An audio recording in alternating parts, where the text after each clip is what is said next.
All right, we are back for episode 61 of Digital Yeah. Divination. Yeah, we're slowly. Is it 61 or are we 60? It must be 61. It Must has be to be, 61. right? Yes. No, I remember It's like, saying something about episode 60 last time, and how okay, that good. was. Then, Yeah. yeah, they kind of these mid numbers are just all kind of melding together in my brain. Just like a lot of stuff in summer. My schedule's a lot different because I teach during the Hmm. school year, then I'm off in the summer. And, like I like to tell people, every day is Saturday, right? For me, Hmm. because I set my schedule and do it. And like today is Sunday though, that we're Right. recording. Um, but I was wondering though, how things were going for you since we talked last a couple weeks ago. Yeah, pretty good, I would say. I'm digging into some very exciting things Mhm. at work, and I cleaned a bunch this morning, so I'm a little. That's always nice, but exhausting. Yes, no, Yeah. that's what I did yesterday. So Hmm.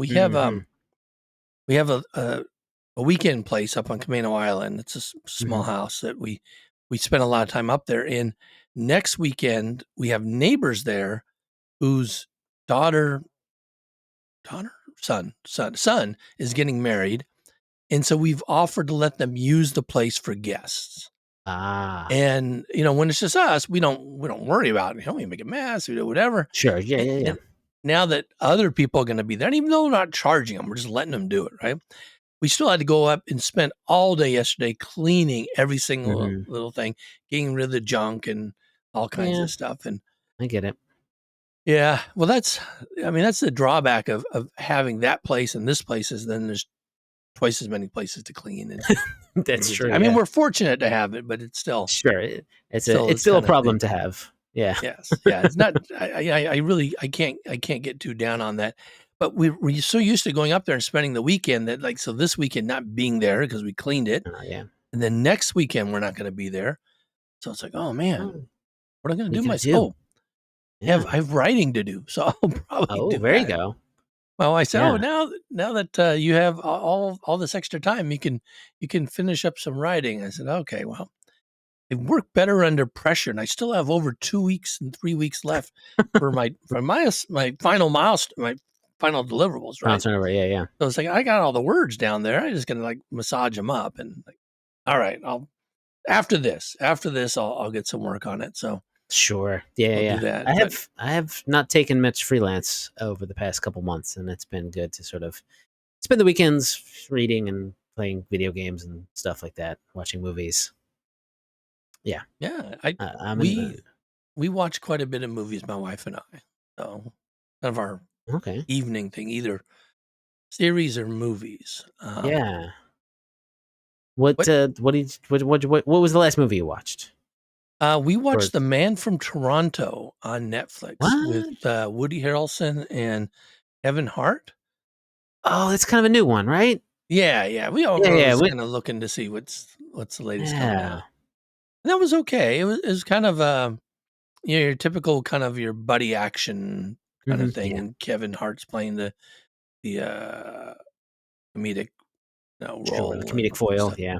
Yeah, and what's interesting for me is that Woody Harrelson is now becoming this kind of like comedic action hero for a lot of Hmm. things, And I remember, you ever seen the movie Natural Born Killers? Did I? God, it's been a while. I don't think I've actually seen it all the way through, but I may have been working at a movie theater when it was Yeah, playing, so I have vague memories of scenes. yeah. I mean, he's very maniacal as a serial Yeah. killer in this thing, and when I see him playing these kind of comedic action things, that I always go back to, it's kind Yeah. of some spin-off of that, but not near as gruesome, you know. Yeah. There you go. So it's like, oh, he's been kind of playing these roles for a while, or like Zombieland and Yeah. Zombieland 2. It's the same kind of Yeah. thing. Those are a little bit tamer. We also watched. We like finding a series, so during Hmm. the week we'll watch a series, and then on the weekend we'll get a movie. And so we watched through the series. Last one we finished was The Lincoln Lawyer, also Oh, Netflix. yeah. So Uh, um, but So is Matthew McConaughey in the series at all, or is that No, just the movie, the previous movie? Okay. yeah, the whole it's like not even anything related Related to the movie, to yeah, to the movie, except that he drives a bunch of different Lincolns sure. and he takes on a lot of different clients. But the whole Mhm. premise why he does that is a lot different.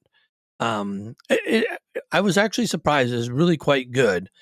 Hmm. We liked it quite a bit. We've seen several other series that we've got started. Like there's one called Tokyo Vice that we started. We got all the way to the very last episode, and I was like, man, I hate this thing.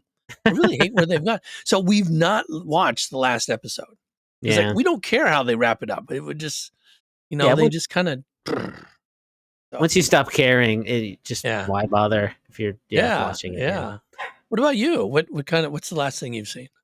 So we've been watching Evil Oh, on the really? Yeah, Paramount yeah, Plus, was on yeah. CBS. We kind of just started watching season one maybe like a week or so two ago, and it is interesting. It's not what I thought it would be in a lot of ways. And when they switched over to the second season, which was apparently not on the actual CBS and just on Paramount Plus, they Right. got kind of raunchier and cuss words flying everywhere.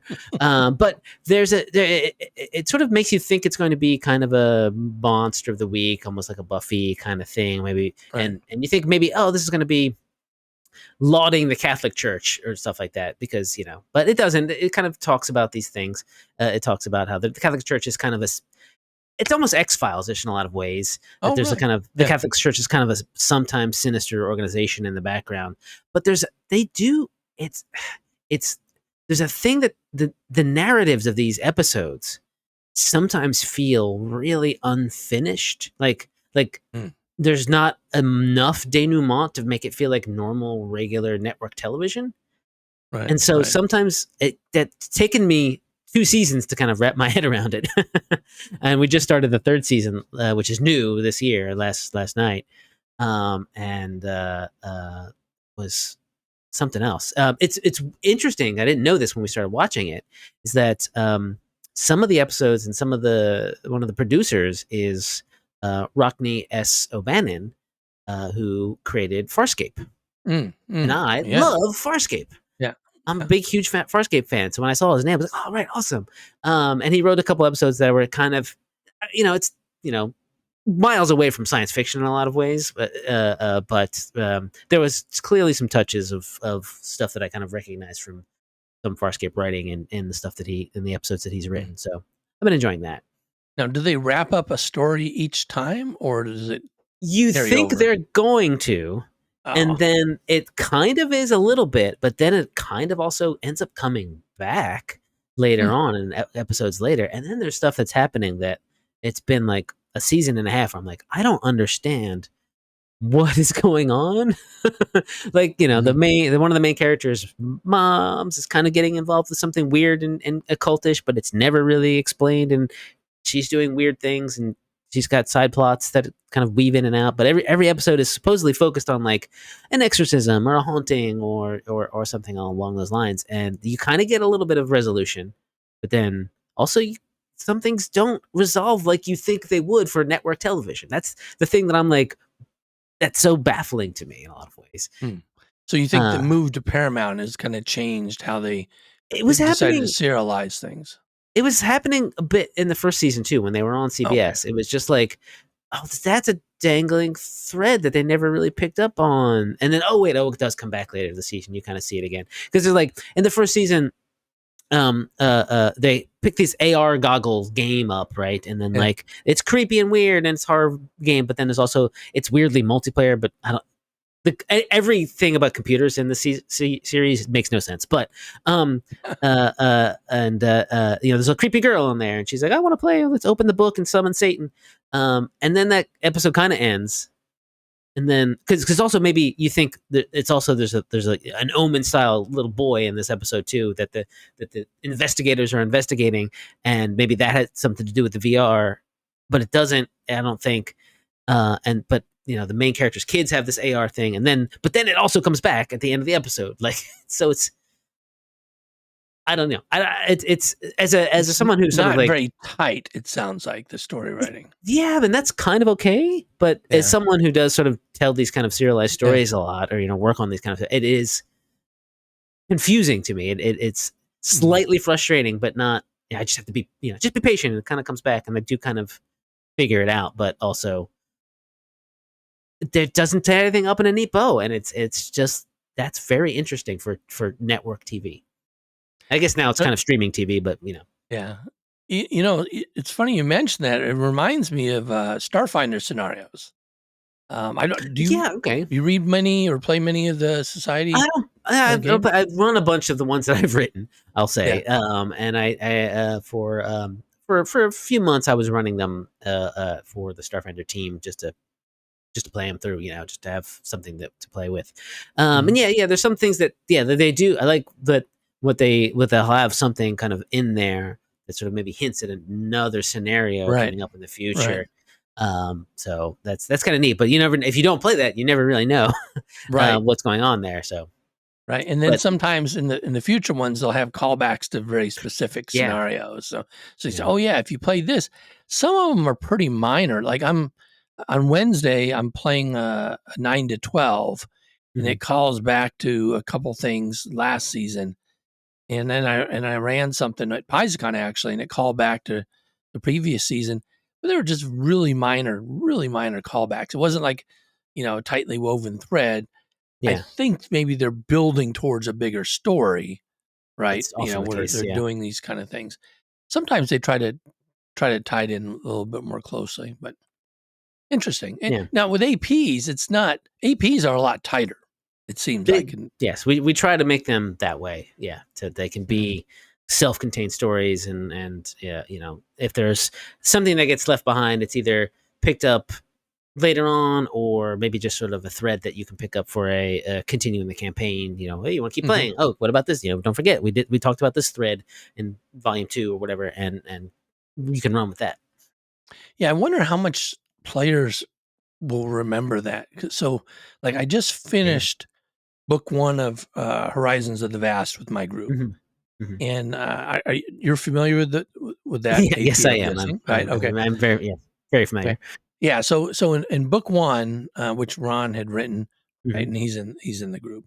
Um, there's in kind of the last dungeon area. There's a couple of things that hint at the bigger picture, right? hmm You don't understand what they mean, right? They say Yeah, something is coming, and then there's kind of the nature of the disturbance. There is something that is kind of formative of what the bigger thing is coming. And then the yeah, timing, right? There's a timing aspect of it.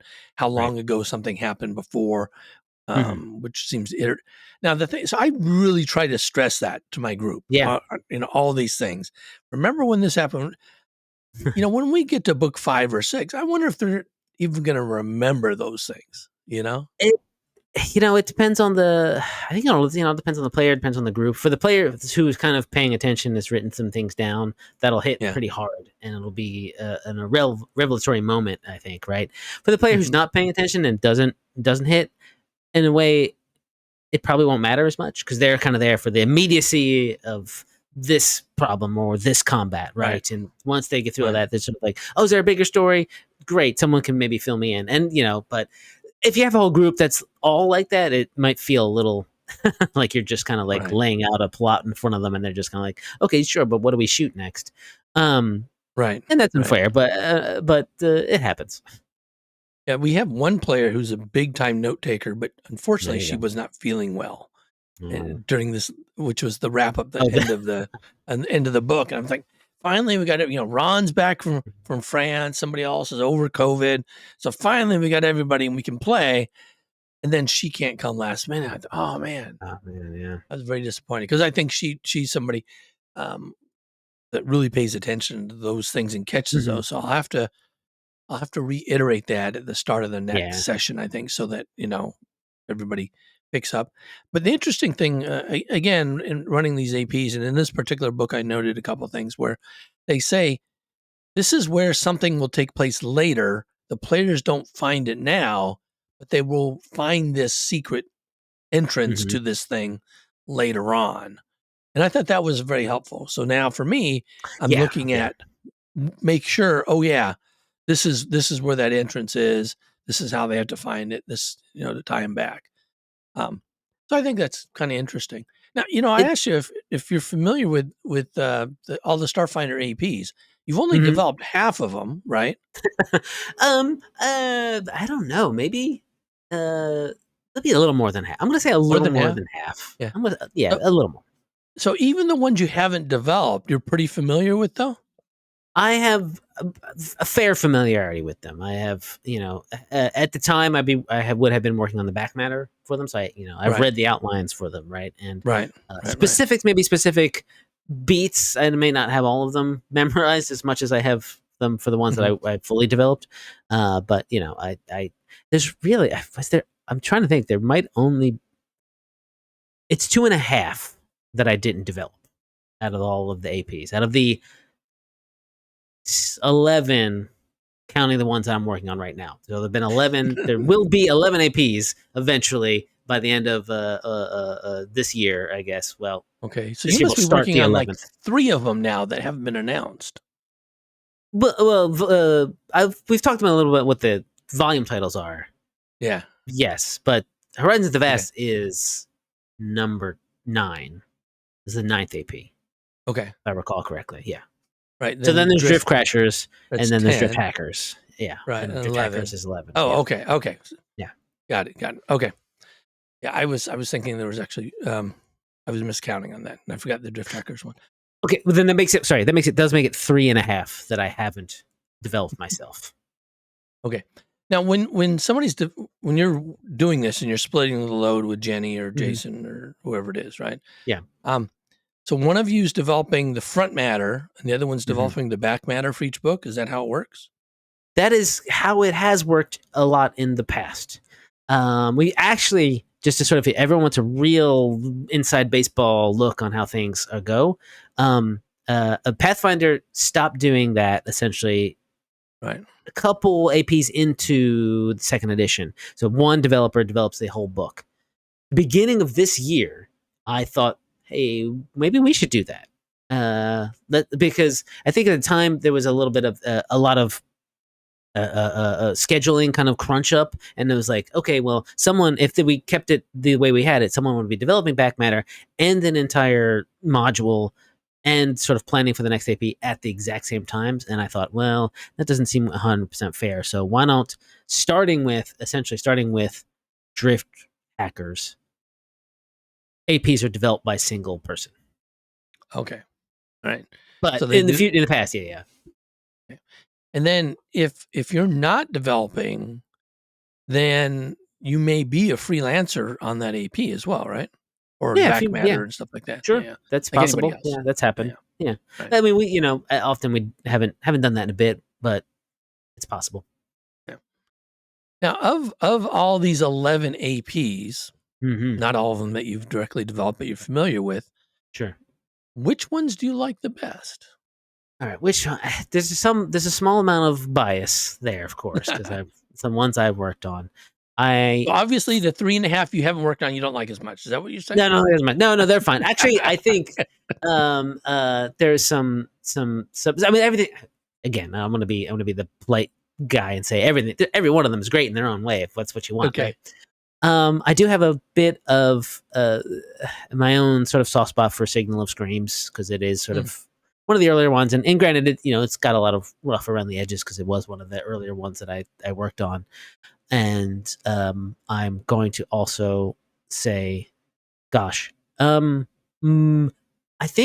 think we did some really great stuff with Horizons of the Vast. I'm going to say that too, and then the weird parts that you didn't like of Attack of the Swarm, I think, are some stuff. I though have thought about some other ways that I could have done that, of course, in the intervening years. But what are you going to do? No, yeah, it's Yeah, no, that's just me though. I mean, I'm sure people sure. think that's perfectly fine. And that's I've seen that set up in a lot of society scenarios. Hmm. So as soon as it came up in the AP, I said, okay, well, it's just another one of those, whatever. Okay, fair And enough. and the thing is, it's not a huge deal. So you like Signal Extremes a lot. Signal Mhm. of Screams a lot in Horizons of the Vast. I don't really have a huge opinion of Horizons of the Vast. I mean, I've read through all the books, right? Because Sure. I'm Yeah. I'm Yeah. GMing it, but I haven't really gone through it in much detail. I think it's kind of neat, but Yeah. I don't have a huge, nothing yet for me on Yeah. that. There's not. I mean, it's a way that nothing is like that. I can say that. Oh, this really is great. But it's just the fact that we crack the code of being able to do Kingmaker in space. Yes, I think yes, I'm very proud of. I would say that yes, and working on how to make it not about not a colonial story so much in a lot right, of ways. right. But, I think that's good. I think that's good. yeah. Well, remember I said that somebody ran Attack of the Swarm and kind of ruined. I actually thought Attack of the Swarm was going to be really good, but the person running it didn't make it very good for That's me. right. Because that's what. Yeah, Yeah. Because the yeah. person running. Yeah. That person also ran Signal of Screams for me. Oh So, no. so, so I was really tuned out of it. It was like, Mhm. okay. I mean, there are a couple things in there with body horror I didn't really care about, but everything else was Fair fun, enough. you know. Um, and but I didn't. It The way it was run for me was just a bunch of series of encounters, and the horror, other than the body horror, never really rose its Mm, head. And so I again, I haven't gone back through and read it because I usually don't read things that I'm playing, sure. and then I haven't gone back and read it. Then you've played them. Yeah. Yeah, and so again, I think Attack of the Swarm would have been way better if I had a different GM. I think Mm. Signal of Screams would have been way better if I had a different GM. So Well, both of those for me are just kind of like kind of yeah. average, for Well, in well, terms of yeah. If body horror isn't your thing, no matter who was running it, or yeah, horror in general is not your thing, even no matter who was running it, it probably wouldn't have hit as much. So I get yeah. it. I get it. And that's unfortunate. What about you, John? What do you like AP wise? Well, so I'll say that I don't have any experience with Threefold Conspiracy. So that's one Hmm. I don't know anything about. Okay? But all the other ones I've played are GM'd. Hmm. And so given that, I have some bias of ones that I played with really fun groups. Sure. And one of the ones I liked the best was actually the Dead Sons, Okay. being the Great. first one. Yeah. My first exposure to Starfinder, really, really fun group. Most of them are still playing with us in Intrepid Heroes. And there are parts of that I didn't like. Like I didn't like the Casterville book. Like I think it's book Mm. 3 in there. I didn't really care for that. Other than that, I actually I thought especially book 1 Mm. was really dense, had a lot of stuff in it, a lot of Yeah. information, covered a lot of ground.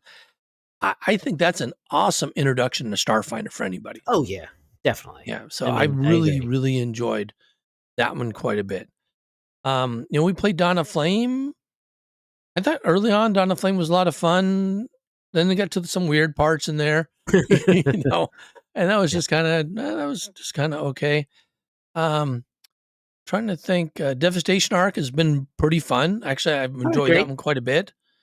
Higher level play, I think that's the thing Yeah. that's been really hitting for me. And again, with my local group that we've been, we played through Dead Sons, played through Dawn of Flame. Now we're playing Devastation Arc, so that's been a lot of fun. I liked Against the Aeon Throne. I thought that was Hmm. nice, quick, short. Um, a lot of combat, heavy combat, some Yeah. infiltration and stuff. I thought that was, I think that's another good, easy intro, Solid. Yeah. for folks.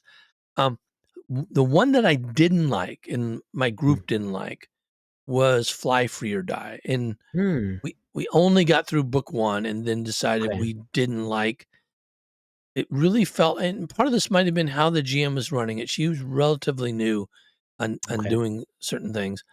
I mean, I think she tried really hard and put things together. But when I talked to the developer, Jake Tondro, about it, he said, "Well, if you didn't like book 1, you're really not going to like book 4, and so on and so Yeah. forth." And that's kind of what made me decide we weren't going to play it. And primarily, it's the premise that you're not heroes, and in fact, you have to make really tough decisions Yeah. that are no win.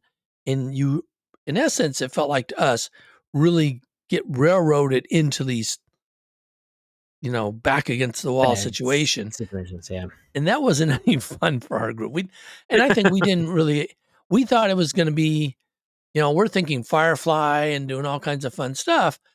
And yes, there's those aspects of it, but the non-hero part, I think, is what really, that's what turned us off, and we decided not to go forward with it.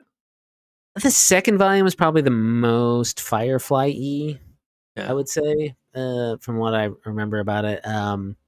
Because it is also one of the more episodic ones. Right. And then if you were to stick to it, I feel like there's some heroic moments at the end. You do get to win at the end, at least. I will spoil that much. As a Okay. you get we you might get have to revisit then.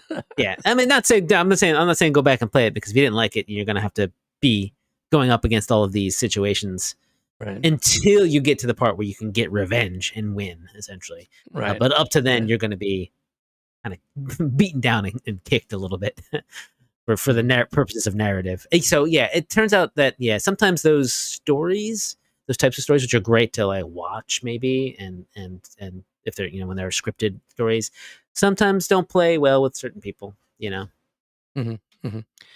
Now, I often hear people ask, I'm coming from 5e, I'm introducing my group to Starfinder. What should I start them with? So what AP or, what book or whatever. I have some advice I usually get. I'm kind of curious what you would say. Again, a little bit of a bias here, but I think I would start with Junker's Delight. Even you're yes, that's a coming fun one. from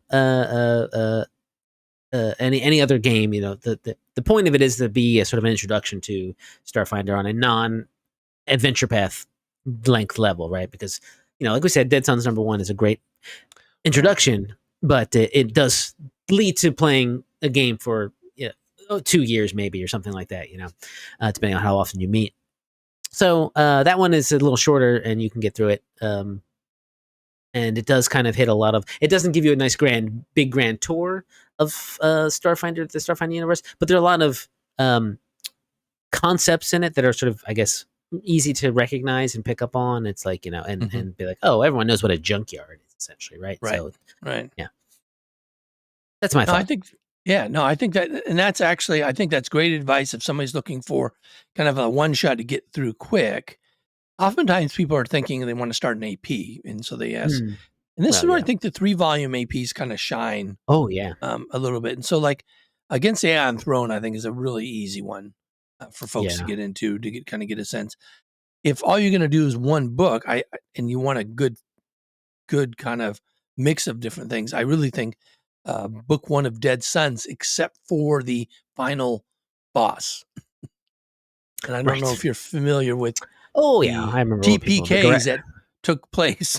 Yeah. It's we were still early going, and it was kind of like, oh, I'm sure they'll be fine. Yes. Yeah. But I think those are fun. Have you ever played Band on the Run? Have I played it? No. Yeah. That is, I did develop it though, so I'm pretty passing familiar with it. Yeah. Again, one of those titles that I didn't think we would get away with, but a lot of them. Well, yeah, and kind of as an aside, actually, one of the things that you can't copyright is titles. Okay, that's interesting. Yeah, so that's why you see movies named the same thing or songs named the same thing, because they're titles. Right. Yeah, so I didn't realize that. Law. Yeah, fair enough. But I ran that 4th of July 2 years ago, so not this year, but last year, I guess. I think that's right. And it was a lot of fun. I mean, for one shot, it's a lot of fun to get through. I don't think it introduces you enough to Starfinder. But if you just want a quick fun thing, or the free RPG day ones, well, the Skittermanders, that kind of limits you a little bit to when. Oh no. But I think that's a lot of fun too. So, John, I have a technical difficulty here. In that my headphones have died. Right. I'm going to pause. And so I can't quite. All right. Sorry about that. no worries. Sometimes we get technical issues and stuff, and those things kind of happen. I can actually get you a headset. I might have an extra No, headset I here. just forgot to charge them. Oh, Honestly, they were okay. apparently they were on for like, I don't know, like 24 hours or something, or all Yeah. weekend, and I didn't know they were turned off because these headphones don't have a light to tell you when they're on. And Yes. so I Yes. tried to charge them. I realized they weren't charged 5 minutes before we started recording. So I plugged them in for 5 minutes, and that got us through about 30 minutes, but then they died. Yeah. So whoopsie. Well, I used to be paranoid as a gamer about batteries dying, so Oh, yeah. I always use wired mice. For a long time now, I have recorded, but wired mice, wired keyboard, and wired headsets Yeah. because of that. Because if it's like really important, oh, I don't want it to die. Um, that's fine. Well, let's shift gears a little bit. Sure. So, in terms of playing, what classes, what Starfinder classes do you like to play? I am a forever GM in this case, in that I haven't had too much experience playing classes, but I can say theoretically, again, I would probably want to play a mechanic, Mhm. exocortex, or maybe even the experimental weapon prototype Yes, that's a fun one. in Yeah. character operations manual. Give that a try. See how that is. I would most likely want to try a biohacker since I wrote the Mhm. class, and wanted to see how I did. I know that there are some people have some issues with it, but I think that's the kind of thing I like. I guess I like to, when I do play anything, if there is a sort of there are roles to fill, like in a Yeah. Pathfinder or Starfinder, I will just fill in the gaps. If I don't have any, I can come up with an idea for it. So, but often I do find myself in those situations, um, playing a bit of support. Yeah, sport type class. What about you? Wow. Well, first of all, I got to say we need to get you out playing some more so you can play, especially play a Yeah, biohacker. yeah. Yeah, I've only played one up to I think my biohacker's like 6th level, and Oh, great. I think it's pretty fun Cool, cool. that level in our um, Intrepid Heroes actual play. We have a biohacker now level 16, and man, can he do some cool stuff. All right. So yeah, so it seems to level pretty well. I'm like you in terms of playing. Like, I'm getting ready for a society game on Wednesday, for Hmm. example, and so somebody said, "Hey," they asked John, "What are you going to play?" Because everybody else is putting their stuff down, and I'm like, "Well, I can play whatever they need, right? Because I have a zillion characters. Even though this is in this one, it's a 9 to 12 scenario. I think I have 3 characters in tier because 4 my high level characters have aged out of tier. They're level 13 or higher, All right. so I can't use those. I haven't played them for like years now. But I do have a level 12 exocortex mechanic. Oh, right. So I said, Great. oh, I'll go ahead and play that. Um, I I'd like the skills and stuff you get once you get like level 10 and above. All the classes have lots of cool stuff. So Yeah. I can find something fun about any of them to play. Yeah. That's kind of my basic thing. Now, I'm really in our actual play. I'm playing a 16th level Vanguard, which Mm. has so much cool stuff it can do. Yeah. It that's a lot of fun. It's hard for me because we only play every other week, Mm. right? I got to remember all the skills I can do for mitigating damage and Yeah. helping out my team and stuff. That's probably the biggest issue for me on that. But it's a lot of fun. It's a big time frontliner. It just kind of gets out there. It absorbs damage. It prevents damage from everybody else. Isn't the biggest damage dealer? We have a Solarian that just kills stuff. Yeah. But it's a lot of fun to be. If you want to be a big frontliner, Hmm. then it's great. Um, for a long time early on, I played operatives, and operatives are great skill monkeys, good all around players, characters. Um, Early on, they're good at damage dealing, but Hmm. as they scale up, as at the higher levels, so 12 and above, it seems like to me that they aren't the prime damage dealers anymore, right? They're getting lots of dice lower on, but man, soldiers, Solarians, they're doing lots of Much more damage damage. at, Yeah. at the Oh, higher that's good. levels. So those are kind of fun. envoys. I've got 3 different envoys in society play, ranging levels, and I kind of make all kinds of different versions. And I guess the neat thing about all the classes is, there's different flavors of things that you can Hmm. have. So I have like 2 of each at least, and 3 of some. Amongst all my society players characters, because I'm doing a weapons prototype mechanic and an exocortex mechanic. I'm doing um, a melee soldier, and I'm doing, a bombard soldier. Yeah. So trying lots of different stuff like that. So I think the favorite I have is whatever I'm working on now and get excited about. You know, That's always the case. Is like I'm always having most fun with the character. I'm one of the characters I'm yeah, currently playing. yeah. Now lower level, it's a little tough. I have a low level witch warper. I haven't played witch warper a lot. That's one that, I'm still trying to figure it out. I have not played a precog, and I've Hmm. not played a nanocyte or evolutionist. Those are ones I'm not familiar with. Yeah. I've seen all but the evolutionists in the wild and seen how they play, so I can kind of see, kind of what they're about. Yeah.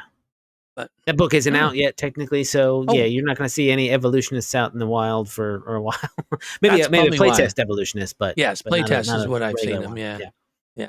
yeah. And I actually kind of Ron and I went through the evolutionist and kind of a quick review for the playtest Hmm. sometime last year, and for me, I didn't quite get it all. I not can see how it's based, right? All the different Right. flavors, but I don't see myself in that play style yet, so I haven't Fair looked enough. at. Yeah. Whereas like we have a nanosite in our Horizons of the Vast in at low level, right? So we're just at level 3. Man, that nanosite is pretty powerful. It's our frontliner, you Great. know? Oh yeah. And that's like, wow, I was surprised. I didn't realize that all the cool stuff that you could do even relatively low level. So that again, that seems like a fun thing to kind of Definitely. pull out. Definitely. Now, if you're a forever GM, then maybe you have a favorite critter, a Yeah. monster or something that you've either run or you'd like to introduce, or maybe even created. I think at the say kind of all the all the different swarm creatures, not the swarm, not swarm with a lowercase s, but the swarm creatures are kind of my favorite. Having Hmm. sort of added a bunch new of them with Attack of the Swarm and other bits, other adventures. I just kind of like that they can kind of be.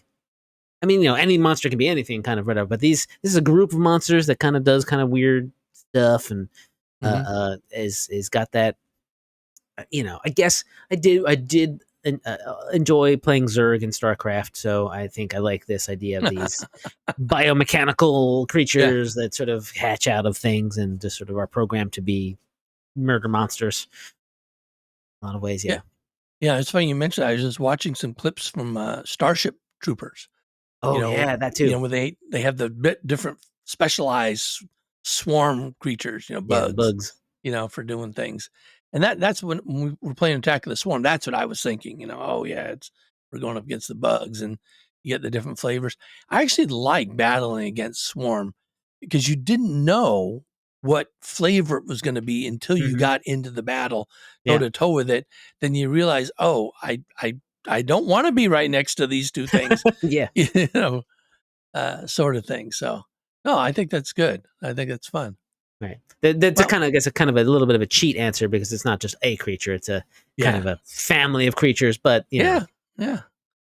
Well, I'll give you a creature, but it kind of sure. extends to some other ones related that I like.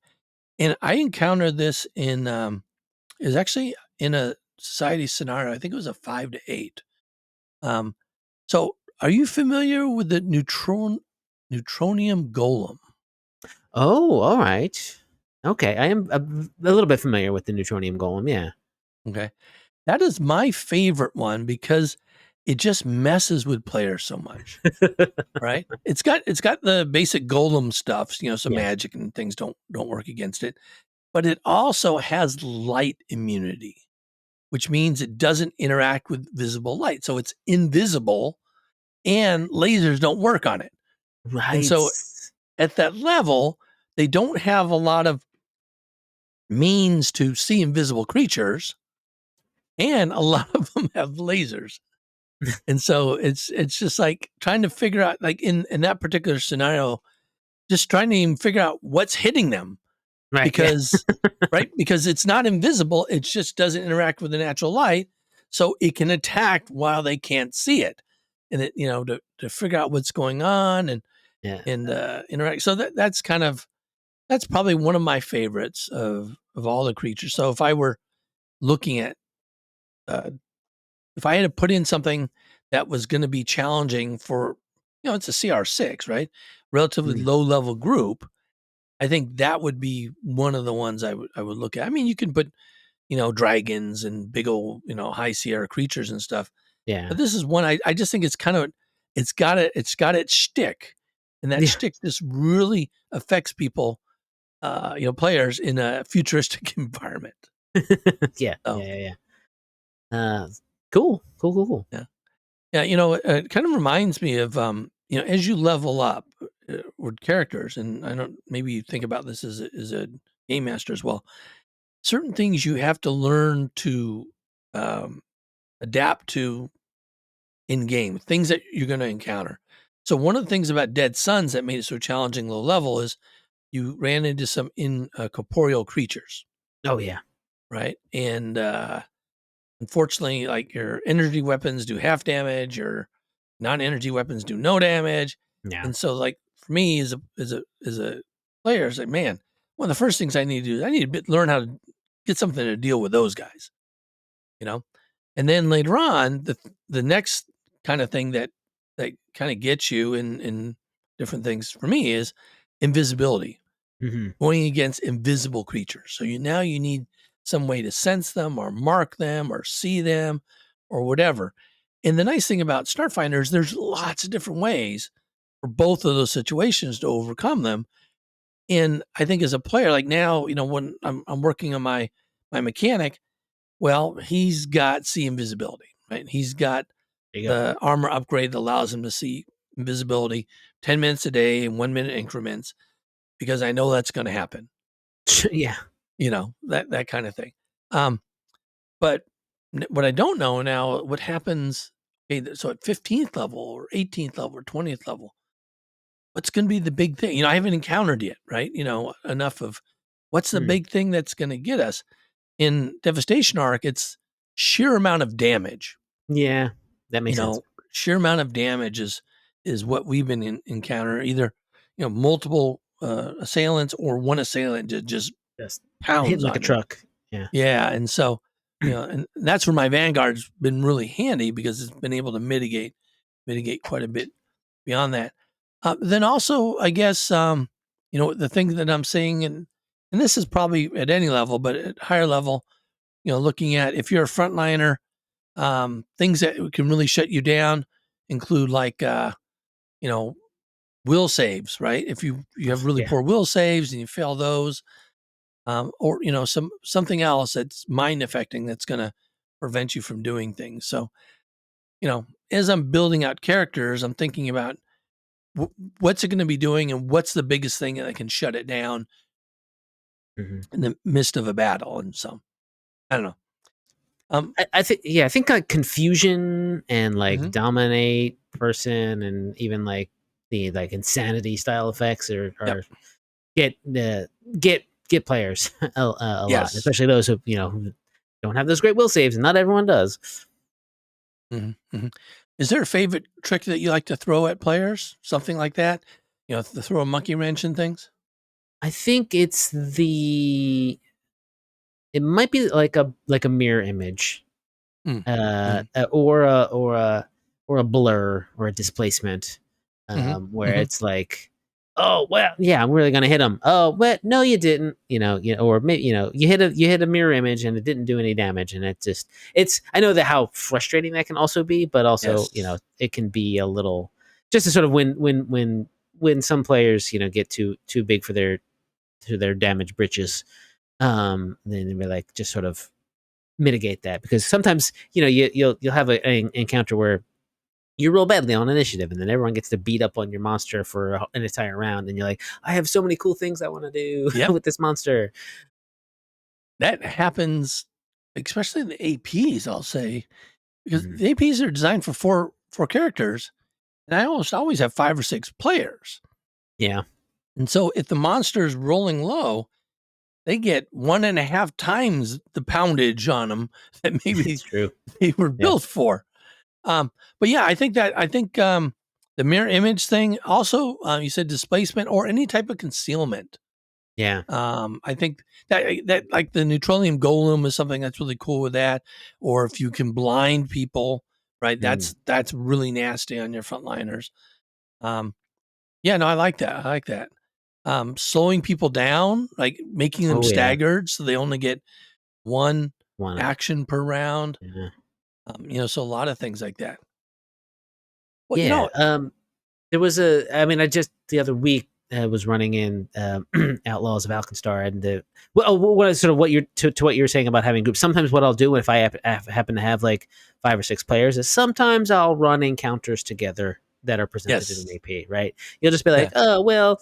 One thing is not gonna one monster is not gonna be enough, but if this other monster from this other room happened to be in the same room with them, that'll be actually a bit of a challenge for them. So that's basically what happened with the end of chapter 1 of book 1 of Outlaws of yeah. Alkenstar. There's a Knoll leader, and I just kind of like ran that together with the other some of the other monsters in the junkyard. So it actually Well, let the Knoll sort of stand around, stay up longer to do one cool thing. that's what Jake did to us. All of that assault on the Crucible. Oh yeah. He just ran every encounter. We did 2 and 3 encounters back to back. We took no rest the Mm, entire book yeah. because he put us on a clock. You had to keep going. Had to keep going. Got it going. Yeah. And so that made it really that was the most challenging of all the books. Mm, Because of that, we had to really ration our healing and stuff like yeah. that. Yeah. Yeah. Blow through all our spells. We didn't. So that made it. I think that made it really, really. It was, I think, more fun because of that. Sure. Yeah. Yeah. Yeah. But it's like I did not expect it to be that hard, and he told us early on he was buffing up. He was going to buff up, everything. Oh. Oh yeah, you guys can handle all this stuff, no problem. I'm going to make it more challenging for you. So the people that listen to our actual play and then go play it are going to be really surprised that they're not running into such tough Yeah, maybe. circumstances. Yeah. Yeah. Yeah, I But don't know. it's a sort of one of the things that when you get up to the higher level is there's the challenges of how to challenge the characters, and yeah, Right, running encounters right. together or putting them on a clock is a kind of a time honored tradition. Yeah, no, for sure. Well, great. Well, it's been Yeah. great, Jason, to catch up with you this week, and Yeah. we'll have to continue to learn more about each other as we go along, Sure and thing. Yeah. see kind of other areas of commonality we have and other differences. And I Yeah. will try not to be down on anything you develop. So Yeah. I mean, you know what? If there's some constructive criticism that you want to give me about something, I'd love to hear it, because I sometimes these things kind of happen in a little bit of a vacuum. I'm in yeah, front of my computer, just kind of like plugging away. This has got to get done. It's got to be this many yeah. pages, and maybe there's some stuff in there that's not as gold. But then, or oh shoot, this is too long, and I got to cut something that's actually helpful or good or whatever. Just because it's the thing that easily lifts out. I I'm okay with it. I can take it. Well, but I got to say everything's been really pretty good, and I think a lot of it is Thank you. left to the GM's interpretation. Oh yeah. Even myself, when I'm running stuff, I realize that I make mistakes, and I see after the fact that, oh, I'm supposed to have Oh brought yeah. this in or done this, Definitely. so maybe um, being too busy to read everything in great detail before I go in is part of the issue on some of those. Sure. Yeah, the format Yeah, is fallible. Let's say, yeah. sometimes if we can't just if we could just put all the information directly in your brain as a GM, that would probably be the best way to do it. Oh, yeah. When Roll20 has that plug-in, I'll be all set. Oh no, I don't know. I don't know if I want to have Roll20 be in my brain. Yeah. Uh, All right. Well, I'm John. And I'm Jason, and this has been Digital Divination.